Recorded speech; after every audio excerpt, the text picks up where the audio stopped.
Hi there. So today I'm going to be making a card with the Waffle Flower Nesting Postage Mush Love stencil. So I've got my grip mat here and I'm going to start with stencil number 1.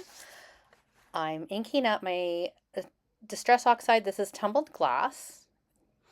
Actually, it's a good idea to mask off some of those areas so I don't do some over stenciling. But here we go, tapping that off and just starting with stencil number 1, that is the sky. And typically tumbled glass is one of my favorites for just a simple blue sky. You get a really good color especially for this fall scene that I am inking. So just getting that all stenciled in here. And I'm mainly using Distress Oxides today. So we're just going to go ahead and move the stencil over to the second part of stencil 1.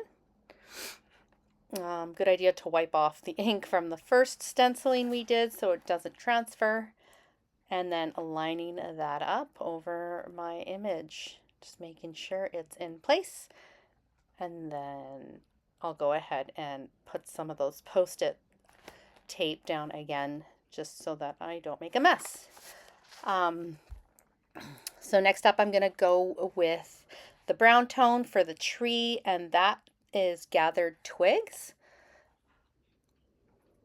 Kind of wish I would have used a lighter hand on this just to kind of give it more of a variation of color, but I did not. I have a heavy hand, so typically when I stencil it kind of goes on thick.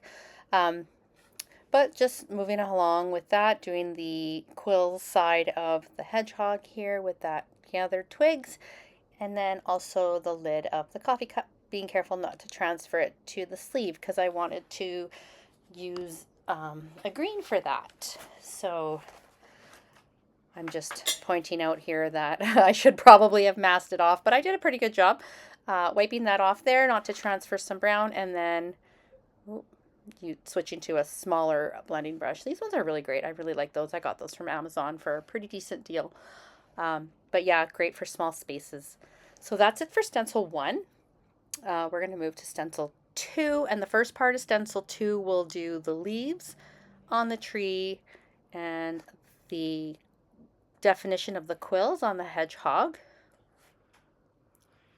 So and the belly of the hedgehog as well. And I didn't have a Distress Oxide color that I loved for that, so I'm going to go with something from my stash here.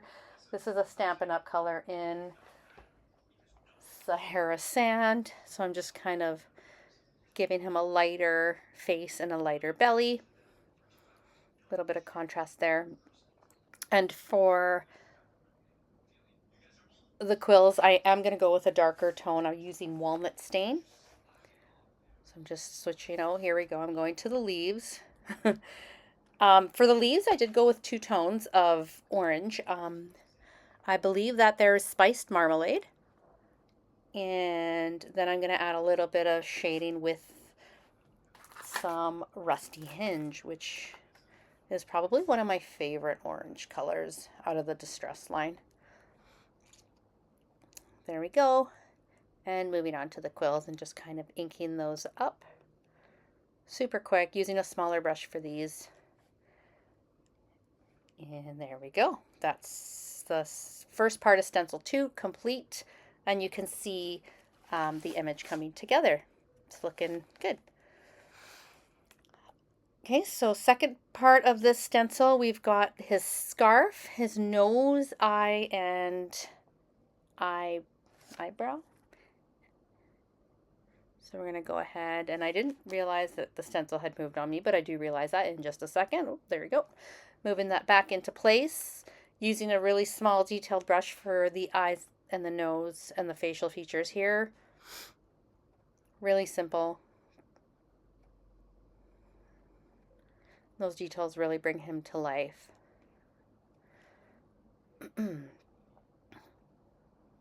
Wiping that off, and then moving to the mushroom top.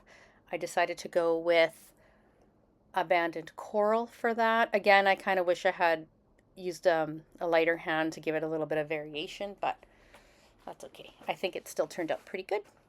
And then his scarf is going to be that spiced marmalade again, kind of taking a little bit of inspiration from the photo on the back of the packaging. I really liked the orange leaves and the orange scarf as well. And then I'm going to add a little bit of rusty hinge to give it a little bit of definition on the edges, just so that the color doesn't look so flat. There we go. And of course this video is sped up 2 times, I believe, so I don't ink blend this quick. So that's the second part of Stencil 2, and there is a third part here of Stencil 2, and that's going to give us the details on the scarf. They're cute little tiny hearts.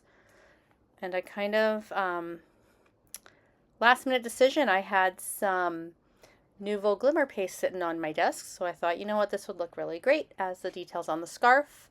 So that's why you see me putting away my rusty hinge and grabbing a spatula here and using up that glimmer paste. I really need to start using up the glimmer pastes and all the texture pastes I have in my stash, because I live in a really dry climate and they do start to dry out fairly quickly. So you can tell this is going on pretty thick. It's kind of on its way out, so I really need to utilize that before it goes bad. So taking that off, and I'm just going to go and wash my stencil right away, just because that does dry quickly. Okay, so there you go. You can see my ink blended piece. I'm going to set it off to the side and let it dry. And I'm going to die cut a couple of elements from the Waffle Flower Cozy Icons die. Really love these. You've got so many fun fall elements here.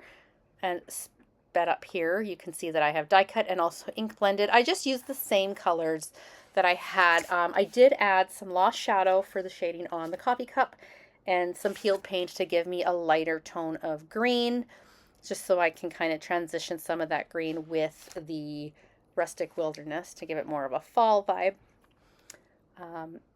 I do not have the coordinating dies that go with the nesting postage set, these stencils here, and so I decided to die cut with something I had in my stash. And as you'll see, unfortunately, it's not perfect, and I've got these 2 white edges, but I will fix that later.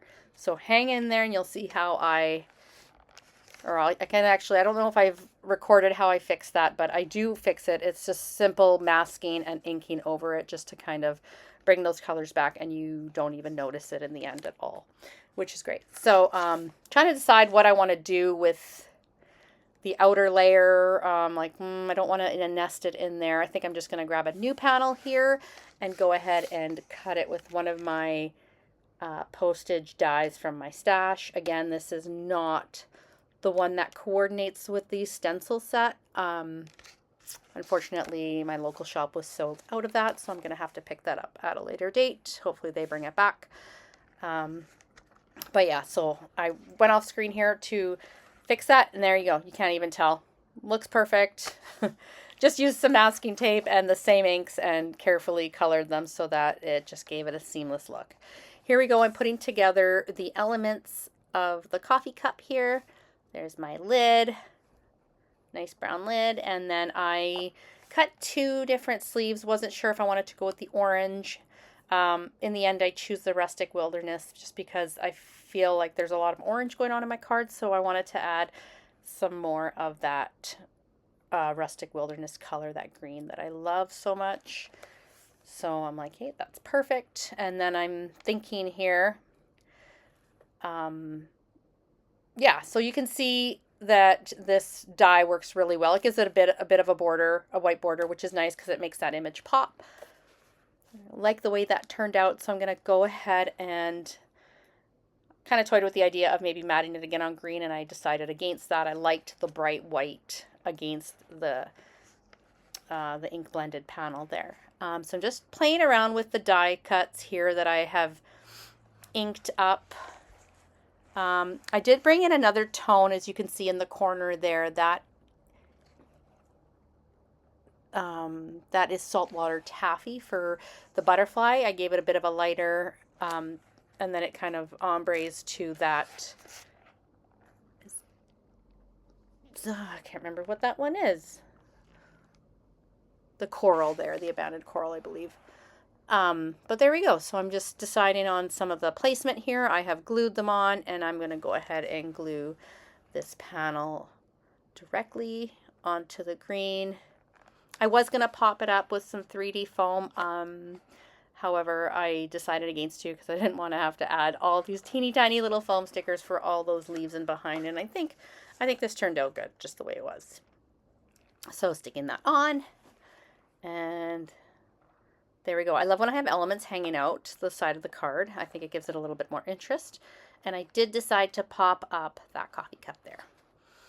Just taking a look at that, I think I'm like needing some white gel pen details. So I added some on the nose, the eyes, and everything else. Coffee cup leaves. Trying not to go overboard with the white gel pen details here and there, but I do really think it brings it to life. It gives it more of a whimsical feel. Love the way that it turned out in the end. So I'm glad I went with that. So just going ahead here, adding some of those in. And then we'll move on to, I still need a sentiment. So we're going to move on to cutting out the sentiment, which I used, it was a Waffle Flower quick greetings set. Several different, and these are really, that's a really good set for a bunch of sentiments. So I thought it would be really cute to go with the hi there that's in the set. You'll see that in just a moment when I'm done adding all my ink, gel ink there. Okay, perfect. So I'm saying need the sentiment. Here we go. I grabbed the quick greetings set here. I'm going to go ahead and use my Misty for stamping just so that I can get a perfect impression, because I know I'm going to be using not gathered twigs, sorry, walnut stain. And for me, Distress Oxides don't always stamp perfectly the first time. So I'm going ahead and using my Misty here. Just using some of that scrap paper that I have from when I did my panel here. Better put the pin on. You can tell my glue, it dries out quickly here. Where I live, things dry out real quick. Here we go. So I'm going to go ahead and stamp that. I'm a little off frame. Apologize for that. But you can kind of see the gist of what I'm doing.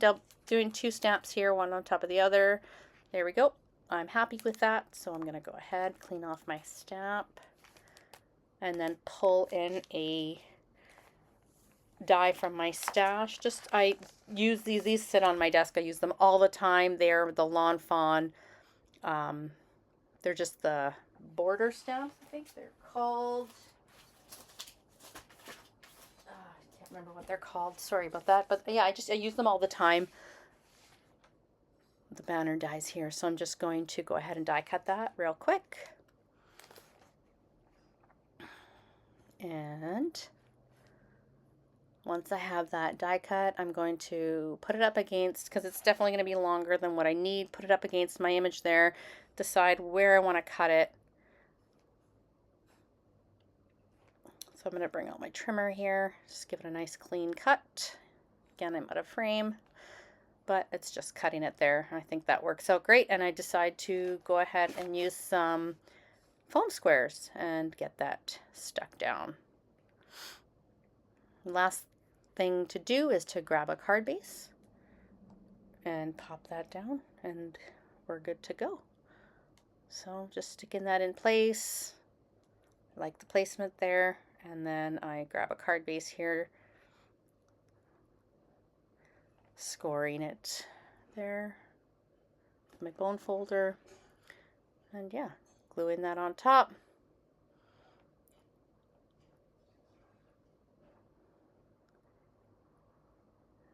There we go. Really happy with how this turned out. Love this set. It's so super cute. Can be masculine, can be for kids. I actually kind of really like how I've got the butterfly kind of coming up to the hedgehog and is saying hi there. I really like how that worked out. Oh, last but not least, I decided I'm going to throw these Pink Fresh iridescent, I think those are I can't remember what they're called now. Sorry about that. But yeah, I love these ones. And these ones are the iridescent dewdrops, I believe they are. Dewdrops. I go ahead and place them on there.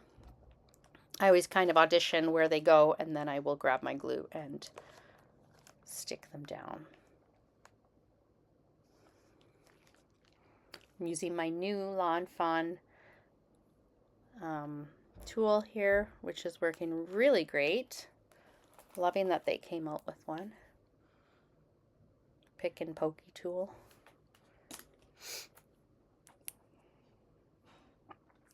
Yeah, once I have all that stuck down, that will be it. That's the card for today. Thank you so much for watching. I appreciate that you're here with me today, and I absolutely love how this turned out. So super cute. Love the butterfly. There. Thank you very much. Have a great day. See you next time. Bye.